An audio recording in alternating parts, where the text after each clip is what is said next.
agad sa buhay po ng bawat sa atin dahil tunay nga na yung ating pong katapatan, yung ating pong pagsunod ay tunay nga na nakita po ng Diyos yung katapatan po natin. Nasabi nga po kung ano po yung ating itinanim, yan po yung ating pong aanihin. Kaya yun po yung nag-uusapan po natin ngayong umaga, yung salita po ng Diyos, kung paano nga po ba at kung ano po ba ang dahilan kung bakit po tayo hinirang ng Diyos sa mundo pong ito bilang kanya pong mga anak at bilang kanya pong mga alagad at bilang tagapag-aral ng kanya pong mga salita. Amen? Kaya tunay nga na talagang God is good at talagang blessed na blessed tayo sa Diyos dahil kapag siya talagang nagsabi ay wala talagang sino man ang makakapigil. Amen? Na tunay nga yun ay mangyari maganap. Amen? Kaya dumako po tayo, samahan po natin ang salita po ng Diyos sa kanya pong mga salita sa Genesis chapter 18 verse 19. Sabi niya po dito, sabi niya, pinili ko si Abraham upang turuan niya ang kanyang lahi na sumunod sa aking mga utos sa pamamagitan ng paggawa ng matuwid at pagpapairal ng katarungan. Kapag nangyari iyon, tutuparin ko ang aking pangako sa kanya. So ano po yung tinutukoy po ng Diyos po sa buhay po ng bawat isa na si Abraham nga po ay pinili niya upang turuan ang kanyang pong mga lahi. Nasundin po yung utos po ng ating pong Diyos na buhay. Yun din po yung nais ng Diyos sa ating pong mga buhay na pagpili niya po sa atin, paghirang niya po sa atin, na pinili niya po tayo upang ibahagi natin ang utos ng Diyos sa ating pong mga lahi, sa ating pong mga kamag-anak, sa ating pong pamilya, sa ating pong bayan. Amen? Upang sa gayon ay may katuparan ng ating pong Diyos na buhay ang kanyang pong mga pangako. Amen? At kapag nangyari daw po yun, ay tutuparin niya ang kanyang pong pangako sa ating pong mga buhay. Kaya dapat ay bilang mga pinili, ano po yung sinabi na dito na turuan daw po ang kanyang mga lahi sa pamamagitan daw po ng matutuwid na gawa. Amen? So ano po yung tinutukoy niya dito ng matutuwid na gawa? Yun po yung paggawa po natin ng mabuti, pagtuwid ng ating pong pamumuhay sa mundo po ito. Amen? Yung paggawa po natin na may katapatan, yung pag-aayos po ng ating pong mga buhay.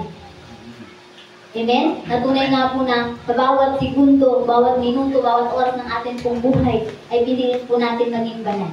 Piliin po natin na maging mabuti. Ayun nga po yun na hindi po tayo maging katisuran kundi tayo po maging biyaya sa mga tao, sa ating pong pamilya. Kung sa pamagitan daw po nun ay may ipakita natin at mapairal natin ang dapat na kalagayan sa kalagayan ng ating pong Diyos na buhay na bilang isang matuwid na kanya pong nilikha, na kanya pong mga hinirang. Kaya dapat, yun po yung parati po namin pinapaalala po sa inyo na ituwid natin. Magtuwid tayo ng ating pong buhay. Sikapin natin na maging matuwid yung ating buhay. Yun po yung paulit-ulit na nais ng Diyos na maunawaan natin. Kapag sa gayon ay may sa katuparan niya yung kanyang pangako. At sa gayon ay may pakita natin sa kanya na tunay nga na tayo mismo ay tumutupad doon sa mga pag-uutos na yun ng ating Diyos na buhay. Amen? Para sa gayon ay may pakita natin sa lahat ng tao na tunay nga na tayo ay nandoon sa kalagayan ng pagtutuwid ng ating pong mga sarili. Kaya dapat, piliin natin na maging matuwid. Piliin natin na maging maayos yung ating pong pamumuhay bilang mga Kristiyano. Kailangan natin magpigil ng ating sarili. Pigilan natin ang ating sarili. Pigilan natin na kumantong tayo sa kalagayan na manatili tayong payapa. Manatili tayo na nasa kalagayan ng kapayapaan. Amen? Na lahat ng bagay ay naaayos sa maayos na pag-usap, maayos na pakikipag-isa. Hindi kailangan na dumaan tayo sa mga bagay na ikasisira ng ating pong buhay at ikasisira ng pangalan po ng Panginoon sa ating pong mga buhay na makikita po ng tao. Amen? Kaya dapat ay piliin natin na tumulid tayo sa tamang landas na ating pong lalakaran. Amen? Kaya sabi niya po dito, sabi niya, sa Deuteronomio, sabi niya, chapter 10 verse 15, sabi niya, ngunit sa laki ng pag-ibig niya sa iyong mga ninuno, kayo dahil nila ay pinili niya sa gitna ng maraming bansa. Amen? Kaya dahil daw po sa pag-ibig ng Diyos, sa laki ng pag-ibig niya sa atin, pinili niya po tayo. Amen? Totoo po yun. Kasi minsan nga, napaisip-isip ako, sabi ko, Lord, sa dami ng tao, bakit ako ang pinili mo? Bakit kami ang pinili mo sa dami ng tao? Dami ng tao sa mundong ito. Pero bakit tayo yung binigyan ng Diyos ng pribilehiyong ganun? Amen? Dahil nakita ng Diyos na sa bawat pagpili niya po sa atin, alam niya na sa pagpili niya sa atin, ay gagawin natin yung kalooban niya. Kaya sabi nga nandun ka pa lang sa tiyan ng iyong mga magulang, pinagbubuntis ka pa lamang ng iyong ina, ay pinili ka na. Kaya tunay nga na, yung pagpili sa'yo ng Diyos ay tunay nga na isaayos mo ang iyong sarili. Dahil tunay nga na, ikaw yung magkaroon ng isip, ikaw yung magkaroon ng kalagayan na bakit ako sa dami ng tao. Kaya dapat sa libo-libong tao, sa bilyon-bilyon na tao, bakit ikaw ang pinili ng Diyos? Bakit tayo yung pinili ng Diyos? Kaya dapat doon pa lang ay magpasalamat na tayo sa Diyos. Na tayo yung pinili niya. Sa dami ng tao, tayo yung napili niya sa ganung kalagayan na maging bahagi ng kanyang salita, tagabahagi ng kanyang salita, tagapagturo sa dami ng mga tao. Kaya yun po yung dapat po nating maunawaan na sa ganun pong kalagayan. Dahil nga po sa kanyang pag-ibig, kaya niya po yung ginawa sa ating pong mga buhay. Kaya tunay nga na hayaan natin na umiral ng Diyos sa ating pong buhay. Ipakita natin sa Diyos na hindi siya nagkamali, na tayo po'y kanyang pinili. Na hindi po masayang yung kanyang pong pag-ibig, yung kanyang pong oras, panahon na ginugol sa atin upang kanya lamang piliin. Amen? Kung natin hayaan na masayang, then, you prove it. I-prove mo yan sa iyong sarili na ikaw ay karapat-dapat doon sa pagpili at pagbilang sa iyo ng Diyos. Amen? Dahil sa napakarami ng tao, maraming makasalanan, pero bakit ikaw ang pinili ng Diyos sa gayong kalagayan? Kaya napakapalad mo kung ikaw ay pinili ng Diyos. Kaya kapag pinili ka, lakaran mo. Hayaan mo yung pagkatawag sa iyo, pagkahirang sa iyo, lakaran mo yan. Dahil sa higit sa sino mang tao, ikaw yung pinakamapanat. Dahil ikaw yung pinili. Mas maraming tao na nagbiti na pinili sila, pero ikaw yung pinili ng Diyos. Kaya tayaan mo na lakaran mo yun, ipakita mo yun, na deserve mo yun, yung ganung pagkakatawag sa iyo ng Diyos. Kaya sa gayong kalagayan ay ipakita mo na sa gayong kalagayan ay andun ka sa kalagayan na sinunod mo yung pag-uusap ng Diyos.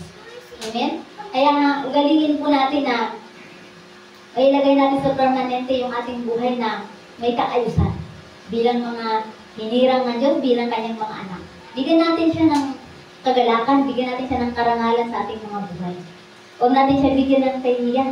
Dahil sa bawat pagkakasala natin sa ating mga sarili, binigyan po natin ng kahihiyan ng ating pong Diyos na buhay. Yun po yung ating pong laging isipin. Hindi po yung sarili nyo, una-una, kundi binigyan nyo po una-una ng kahihiyan ng ating pong Diyos na buhay bago po ang inyong pong mga sarili. Amen? Dahil nung kayo ay narito sa mundong ito, kayo ay pag-aari na ng ating Diyos na buhay. Kaya ang inyong mga sarili, dahil pag-aari niya na, dapat siya ay manatili ang banal. Manatili ang sakdal, at tunay nga dahil kanya yan, siya po yung mamahala, siya po yung bahala kung ano yung gagawin niya sa kanya pong pinili. Kaya dapat, ang gawin lang po natin, sumunod lang ng sumunod doon sa kanya pong nais. It's simple. Amen? Napakadali po, di ba? Na dahil pag-aari tayo ng Diyos, siya yung gumawa sa sarili natin, siya yung bahala kung anong gawin niya, ang gawin lang po natin sumunod. So, napakadali.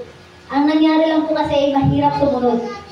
Dahil nga po yung puso po natin ay hindi po natin inilalagay sa diretso. Ano po ibig sabihin? Hindi po natin inilalagay sa sentro kung nasan po yung ating pong Diyos na buhay. Inilalagay po kasi natin ang ating mga puso at isip sa iba't ibang bagay. Sa iba't ibang kaligayahan, kaligayang pandalitan, sa iba't ibang uri na aspeto ng buhay na nagbibigay po sa atin ng kapahamakan. Kaya dapat piliin po natin na maging matuwid sa harapan po ng ating pong Diyos na buhay. Kaya sabi niya po dito, sa 1 Samuel chapter 16 verse 1, sabi niya, sinabi ni Yahweh kay Samuel, hanggang kailan ka malulungkot para kay Saul? Itinakwil ko na siya bilang hari ng Israel. Ngayon magdala ka ng langis at pumunta ka kay Jesse na taga Bethlehem sapagkat pinili ko upang maging hari ang isa sa kanyang mga anak. Amen. Kaya dito po ay pinaparating po ng Diyos sa buhay po na Israel na, ni Samuel na, inutusan niya si Samuel na Sa gayon pong kalagayan ay tinatanong siya ng Diyos kung kailan siya malulungkot sa gayon pong kalagayan. Dahil nga po, sa ganun pong situation ay dumating po sa punto na itinakwil po ng Diyos si Saul sa ganun pong kalagayan. Kaya dapat gayon din po yung in reality, gayon din po yung mangyari po sa atin pong mga buhay kapag hindi po tayo sumunod. Talagang gagawin po ng Diyos sa atin pong mga buhay. Tatakwil niya po tayo. Yun po yung sinasabi niya na sa bawat pagkakasala po natin, na inilagay niya po sa gayon pong kalagayan ay andun yung pagpapatawad, andun yung pag-ibig, andun yung awat habag niya. Pero pag dumating po sa punto na alam mo sa sarili mo na paulit-ulit mong ginawang kasalanan na iyon, huwag mong hintayin na dumating ka sa puntong iyon na itatakwil ka ng Diyos. Amen? Dahil tunay nga na bawat pagkakatawag po natin ay talagang napaka-precious. Na hindi mo kayang bayaran ng sino man, hindi niya kayang bayaran ng anumang salapi. Kaya dapat pahalagahan po natin yung mga ganun pong mga bagay. Kung sa gayon ay makita natin na sa gayon pong kalagayan ay may ilagay tayo sa kalagayan na kabutihan sa pagpapaayos po ng buhay po ng bawat isa sa atin. Kaya tunay nga po na dito po sa sinabi po dito ng Panginoon kay Samuel ay tunay nga na pumunta siya. Inutusan niya si Samuel na pumunta sa Bethlehem upang puntahan po ang isa sa pinili niya sa daang lugar pong iyon. Natunay nga po na pinili niya na maging hari sa gayon pong kalagayan. Pinili niya upang maglingkod sa kanya. Pinili niya upang itindig tayo yung bawat kalagayan, bawat bansa, bawat bayan na kinalalagyan po natin. Kaya dapat sa gayon pong kalagayan ay matuto po tayo na sa gayon pong situation ay pahalagahan po natin ang bawat kalagayan pong iyon. Kaya tunay nga po na kapag inutusan ka ng Diyos, gawin mo, puntahan mo iyon. Na kahit anumang kalagayan na situation na in realidad po, pinapakita po dito sa kalagayan po ni Samuel na kahit ano man yung kalagayan ng kanya pong puso, kalagayan ng kanya pong katawan bilang tao na may kalungkutan, kaya yun nga po sinasabi po na nyo parati na may maganda man yung pakiramdam nyo o hindi, kapag kayo inutusan ng Diyos, no choice kayo. Kailangan nyo po inyong sundin. Amen. Amen? Amen. Kaya sa gayon pong kalagayan, dahil wala pong magawa si Samuel, sinunod niya po yung utos po ng Diyos. Kaya ganun din po yung mangyayari po sa atin. Na maranasan niyo po yan. Yung mga, kasi actually kami, naranasan na po namin yan eh. Maganda o hindi yung aming pakiramdam, gusto ng aming katawan o hindi. Tumitindig tumatayo kami. Kasi no choice nga kami eh. Amen? Sa ganun pong kalagayan. Kasi sabi nga eh, alagad ka, inutusan ka, sumunod ka. Kaya wala kang magagawa dahil nga ikaw ay pag-aari ng Diyos. Kaya sa gayon pong kalagayan ay talagang doon po na ipapakita po ng Diyos sa atin pong mga buhay na talagang dito niya tayo gustong makita kung nasan nga ba yung kinalagayan natin, kung saan tayo nakarating sa ating pong pagsunod sa Kanya. Nasusunod ka ba sa kabila ng ganong kalagayan? Susunod ka ba na kahit alam mo sarili mo, yung pakiramdam mo ganito? Kasi marami tayong kalagayan na nabubuhay tayo sa pakiramdam. Kaya yung ganun pong kalagayan, sinusubok po talaga tayo. Kaya kami, subok na po namin yan. Kaya sa ganyan pong kalagayan ay talagang sanay na po kami doon sa ganun pong kalagayan din, na-overcome na po namin yun. Kaya pag dumating po yun sa inyo na ganung kalagayan, so harapin po natin yan. You face it and do it. Para makita mo, upang maipakita mo sa Diyos kung nasan ka nakarating sa kinalalagyan mo. Dahil nga, pag-aari ka niya. Dahil kung tutusin, wala tayong karapatan na mag-question sa Lord na, Lord, bakit naman ganun? Ganito yung kalagayan ko, kailangan ko ba talagang gawin yung pinag-uutos mo? Wala kang karapatan ng question.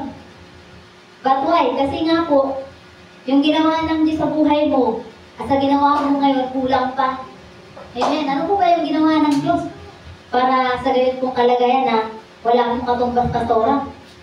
Yung pagbuhos ng kanyang dugo sa krus ng Kalbaryo. Yung pagkamatay niya sa krus ng Kalbaryo para kunin yung pagkakasalanan mo. Hindi pa ba sapat yun? Para mabigyan ka ng panibagong buhay na maging matuwid. Lahat ng sakit, karamdaman, lahat ng bagay kinuha niya sa pamagitan ng pagkamatay niya sa krus ng Kalbaryo. Hindi pa ba iyong sapat upang sumunod ka ngayon sa utos niya? Napakadali pong sundin ang utos po ng ating pong Diyos na buhay kaysa po sumuway. Yun po yung paulit-ulit po kong sinasabi po sa inyo kapag naunawaan niyo po yan. Kailangan lang po buksan niyo po yung inyong pong pangunawa. Amen? Kaya sabi niya po dito sa mga awit chapter 106 verse 23, sabi niya, ang pasya ng Diyos sa ginawa nila, libulin, pagtangka, agad na dumulog kay Yahweh si Moises, namagitan siya at hindi natuloy iyon. Hindi natuloy iyong kapasyahan na lipulin sila. Amen? Ano po yung tinutukoy po ng Diyos po dito na sa ganyan pong kalagayan, kapag ikaw daw po ay sumuhay, agad na ipag-uutos ng Diyos na lipulin ang bawat bayan na kinalalagyan na yung bayan na pumalikod sa atin pong Panginoong Kristo. Nasa gayon pong kalagayan, talagang pinapakita niya, nasa gayon pong kalagayan ng tunay nga na nandoon yung kanyang pong paghatol. Kaya, katulad ni Moises na namamagitan upang hindi po yun matuloy, gayon din po yung gagawin natin tayo yung tagapamamagitan upang hindi po matuloy yung bawat gagawin ng Diyos na kalagayan po. Ngayon po yung tinutukoy niya na manalangin kayo. Ipanalangin ninyo ang inyong bayan, ang inyong bansa. Pang sa gayon ay sagutin niya po yung pananalangin. Kasi nga po, kaya niya po yung ginawa dahil nakita niya yung buhaw na puso mo na nanalangin sa kanyang nagsusumamo. Kaya yun yung sinasabi niya na tunay nga na nandoon yung kanyang pag-ibig kapag ang kanyang mga anak na tumangis ay nandoon po yung kanyang pong pagsagot. Kaya tunay nga na nahabag po kasi talaga ang Diyos kapag nakita niya yung kanyang pong mga anak na umiyak, talagang doon po nadudurog po yung puso ng Diyos. Kapag nakita niya po yung kanyang mga anak, na ganun po yung pagtangis. Kaya dapat magkaroon po tayo ng totoong pagtangis sa atin pong Diyos ng buhay. Mamagitan po tayo. Amen? Kaya katulad ng nga lang po nung sabi nga po yung nangyari po sa LA.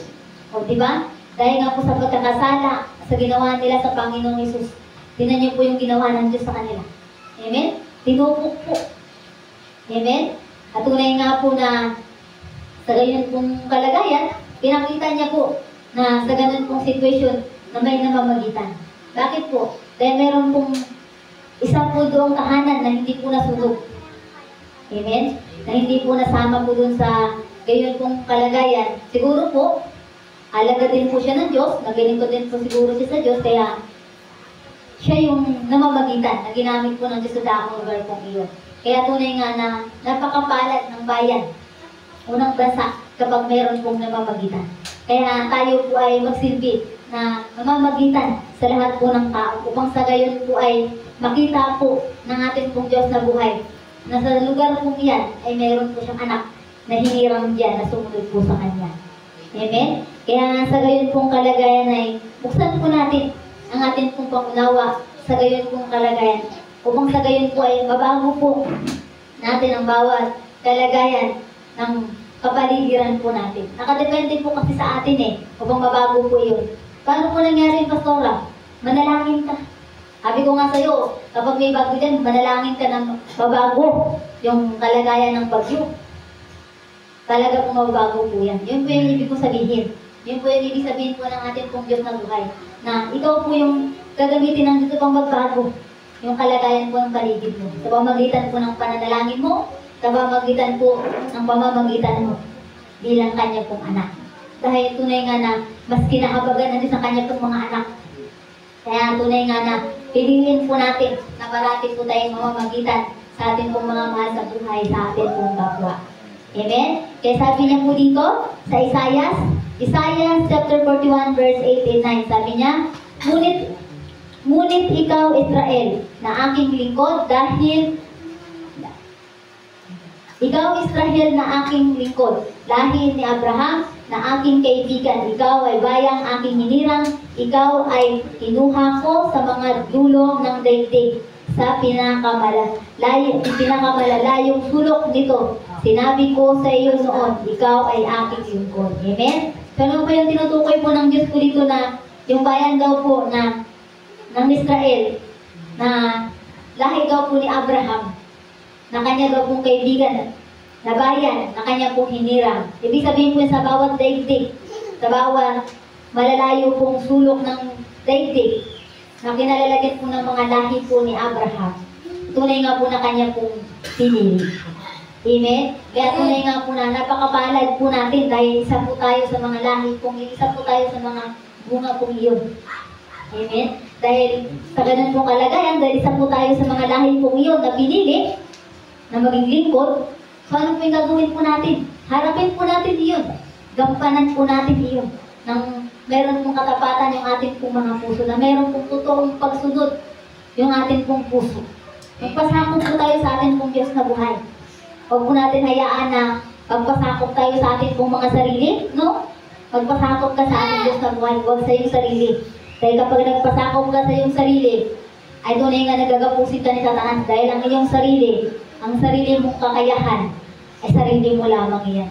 Pero yung kakayahan ng Diyos na binigay sa iyo, ay tiyak na magtatagumpay ka. Amen? Kaya sa gayon kung kalagayan ay piliin natin na parating po tayo na magpasakop po sa ating pong Diyos na buhay. Sumunod tayo sa pinag-uutos po ng ating pong Diyos na buhay sa gayon pong kalagayan upang makita po natin na tunay nga po na siya ang Diyos na tunay nga na buhay na atin pong sinusunod. Na tunay nga na maipakita po natin na tunay nga na tayo po'y tapat sa kanya pong harapan. Kaya tunay nga na sa gayon pong sitwasyon, maipakita po natin na tayo po'y kanya pong lingkod. Na pamagitan po ng pagsunod po natin sa kanya pong mga utos. Kaya sundin po natin iyon. Actually nga, 2 na nga lang po yung utos niya ngayon eh. Hindi na po katulad dati sa lumang tipan. 10 po yun sa lumang tipan. Ngayon, 2 na lamang. Hindi pa ba natin masusunod yun? Kaya tunay nga na kami, lalo na po ako personally, nilalakaran ko po yung 10 utos na iyon sa lumang tipan. Hanggang sa bagong tipan. Kaya dapat ay masunod po natin yun. Napakadali na lang po sundin po nun.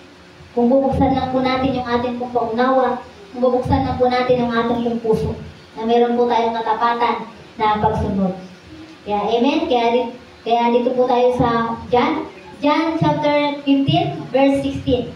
Sabi na dito, hindi kayo ang pinili sa akin. Hindi kayo ang pumili sa akin. Ako ang pumili sa inyo. Hinirang ko kayo upang kayo'y humayo at magbunga at manatili ang inyong bunga. Sa gayon, ang anumang hingin ninyo sa Ama, sa aking pangalan ay ibibigay sa inyo. Amen. Ano po yung tinutukoy po ng Diyos na dito na hindi daw po tayo yung pumili sa Kanya, kundi siya po yung pumili po sa atin. Upang tayo daw po yung humayo at magbunga. So ano po yung gagawin natin para po tayo magbunga? Humayo. Ano po ba yung bunga na tinutukoy po ng Diyos sa atin pong mga buhay? Kayo po yun. Yung inyong pong mga buhay bilang mananampalataya, dapat po yan magbunga. Ibig sabihin, dapat po kayo ay dumami. Dapat po kayo magbumultiply. Hindi lang po kayo yung nandito. Dapat meron po kayong kasama. Magkauna na po dyan, nabunga ang inyong pong pamilya. Amen? Ang inyong pong bayan. Ang inyong pong kabarangay. Amen? Yun po yung tinutukoy ng Diyos na dapat po ay magbunga po kayo.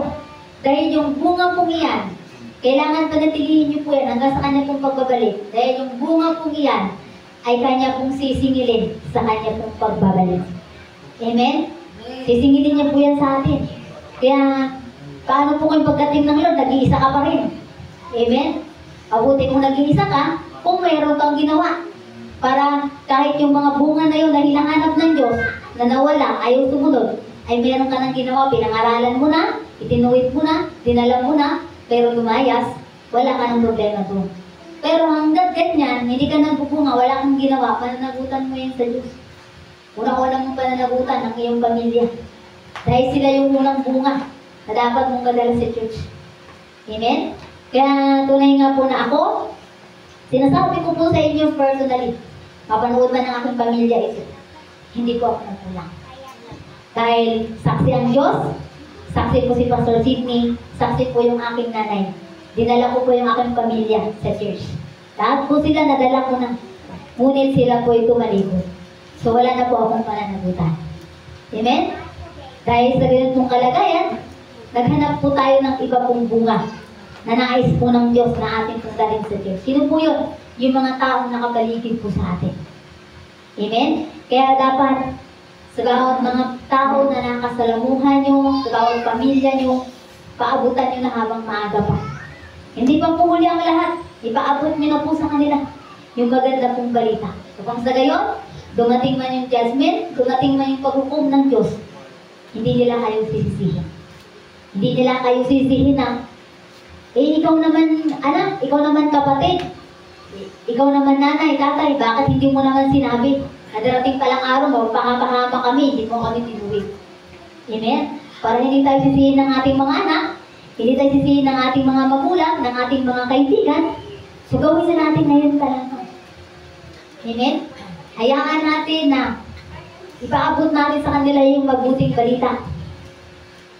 Sa gayon pong kalagayan, maipakita po natin sa kanila bilang pagmamahal po natin, pag-ibig natin sa kanila.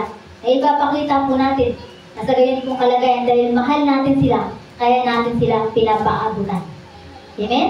Kaya kung meron ka mga kaibigan, so ngayon pa lamang paabutan mo na. Habang hindi pa huli ang lahat, habang may pag-asa nga, sabi ng Diyos, habang may buhay, may pag-asa. Kaya tunay nga na gamitin po natin yun upang abutin po ang lahat. Upang sa takdang panahon, sa paghukom po ng ating Diyos na buhay, hindi po natin pananagutan po ang buhay po ng bawat isa. Dahil lagi niyo pong tatandaan, yung bunga na tinutukoy po ng Diyos sa pagdating po ng judgment, sa pagdating po ng kanyang paghukom, hahanapin niya po sa atin yung ating pong bunga. Kaya dapat, naka-ready po tayo dyan. I-ready po natin ang ating sarili. Tatanungin tayo ng Diyos, anak, nasan yung bunga mo? Nasan yung inutos ko na bunga mo, na magbubunga ka? So kailangan, kaya sabi niya nga, yung puno na hindi na namumunga ay putulin na. Dahil nga po, wala nang pakinabang. Kaya, ngayon pa lamang, bigyan mo ng pakinabang ang iyong sarili sa pamagitan po ng paghayop, sa pamagitan po ng pagpapaabot ng salita ng Diyos. Makinig na sila o hindi, problema na nila yon. Ang mahalaga, pinaabot mo yung salitahan ng Diyos, pinaabot mo yung magandang balita na nais ng Diyos na iparating mo sa lahat ng tao na nakasalamuhan. Amen! Amen? Kaya sa ganun pong kalagayan, ready ka sa ganun pong kalagayan. At kapag nangyari po yun, kapag ginawa po natin yung mga ganun pong kalagayan na bunga na hiningi po ng Diyos, ay sinasabi niya po dito upang sa gayon daw po, ano man yung hingin natin sa Ama sa pamagitan daw po ng pangalan ng ating pong Panginoong Hesus Kristo ay ibibigay daw po sa atin. Amen? Kaya sa gayon po, magalak po tayo na may sa katuparan po ng ating pong Diyos na buhay. Ang pangako po niyang iyon sa atin pong mga buhay. Amen? Kaya tunay nga po na lalako po tayo dito sa Gawa chapter 9 verse 15, sabi niya, ngunit sinabi sa kanya ng Panginoon, pumunta ka roon sapagkat siya'y pinili ko upang ipakilala ang aking pangalan sa mga hitin, sa mga hari, at sa mga anak ng Israel. Amen? So ano po yung tinutukoy po ng Diyos po dito na inutusan niya ang buhay po ng bawat isa na pumunta po sa iba't ibang lugar upang hanapin natin yung mga tao na tunay nga na kabahagian natin ng kanya pong salita, na ipakilala po natin ang ating pong Panginoon. Amen? Yung pagbabahagi po natin ng salita at pangangaral po natin, pag-sharing po natin, at pagbibigay po natin ng Jesus Paper of Trust, yun po yung pagpapakilala po natin sa Panginoong Hesus Kristo. Sa pamagitan po nun, pinakilala po natin ang ating pong Panginoon. Amen? Kaya dapat po sa gayon pong kalagayan, ngayon nga po yung parati po namin sinasabi ni Pastor, dahil hindi pa nga po kayo ganun ka kalalim o ganun ka alam na mangaral ng salita ng Diyos, dapat po ay may produce po natin yung ating pong trust para sa gayon pong kalagayan, kahit hindi na po kayo magsalita, ibigay nyo lamang po sa mga tao po yung malaking bagay na po yun. Amen? Ibigay nyo lang po sa mga tao po yun, malaking bagay na po yun sa kanila na naibigay nyo, naipakita nyo sa Diyos na ginawa nyo po yung kanyang pumutos. Amen? Kaya talagang napakalaking bagay po yun. Kaya kami, dahil nga po wala pa po, hindi pa po na-produce po yun, ginagawa po namin, nagbibigay kami ng salita na Diyos sa pamagitan po ng aming pong mga bibig. Amen? Sa pag-sharing sa pangangaral. Dahil yun nga lang po yung nagagawa po natin sa ngayon. Kaya dapat po ay sa ganyan po kalagayan, sikapin po natin, gamitin natin yung ating pong mga social media, yung ating pong mga Facebook, yung ating pong IG, yung ating pong mga Twitter, YouTube, gamitin po natin sa pag-share ng salita po ng Diyos sa lahat po ng mga tao. Dahil yung ganun po mga bagay ay malaking tulong na po yun na makakarating po yun sa kanila pong buhay, sa kanila pong mga pamilya. Lalo na po ay meron po tayong pangamba, meron po tayong takot na ibarating po sa ating pamilya yung salita ng Diyos. Siguro nagkaroon kayo ng palaisipan na, Pastor, kinakabahan kami na magsabi sa aming pamilya, natatakot po kami, paano namin sabi sa aming pamilya. Sa pamamagitan po ng pag-share po natin ng salita ng Diyos sa Facebook, nababasa po yun ng ating mong pamilya. Kaya malaking tulong po yun, na kapag nabasa po nila yun, malaking tulong po yun sa kanila na magbubukas po yung kanila pong mind. Na sa gayon pong kalagayan, ay, ito pinaabot ng aking anak ko, ito pinaabot ng aking pamangkin o ng aking mga magulang. Ay, ito pala. Amen? Kaya malaki pong bagay sa akin pong mga kaibigan. Yung ganun po, para sa gayon po ay malaking bagay po yun sa kanila na mababasa po nila yung salita po ng Diyos na yun. Amen? Kaya buksan po natin yung ganun pong kalagayan. Huwag natin itenga yung ating pong mga social media. Na yung mga pinagpupost po natin yan, mga walang kabuluhan eh. Yung mga pinagpupost yan, wala namang katuturan. So bigyan natin ng katuturan. Amen? Dahil hindi ka pa marunong mangaral in person, so mangaral ka ngayon through messenger. Doon, magta-type ka doon, mangaral ka. Mga friend ko doon. Alam niyo po yung ginagawa ko. Yun po yung pinagkakabalaan ko. Na sa pamagitan po ng ganun, doon ko po ginagawa na nangangaral po ako doon sa pamagitan po ng through messenger, through Facebook. Kaya madalang po ako nagbubukas ng Facebook kasi nandun po ako parati sa messenger. Yun po yung parati ko pong ginagamit para sa pag-sharing. Kasi mas madali po yung magka-type ka na magka-type kung sino po yung paabutan mo. Kasi kapag sa ano po kasi sa Facebook, minsan po hindi po nakikita ng kanilang mga newsfeed kasi minsan po hindi po naka-update yung mga Facebook. Kaya hindi po nakikita. So, ipa-personal mo na lang. Amen? Kaya, malaking bagay po yung social media kung marunong po tayong gamitin yun. Malaking tulong po siya kung marunong tayo na gamitin po yun. Kaya yun nga po yung ulit po na sinasabi po natin, lalo na po sa pag-MC na gamitin natin yung ating po mga social media sa anumang uri ng bagay na magamit natin sa salita ng Diyos. Pang sa gayon, may nakita natin sa atin pong Diyos sa buhay. Kaya sa gayon pong kalagayan ay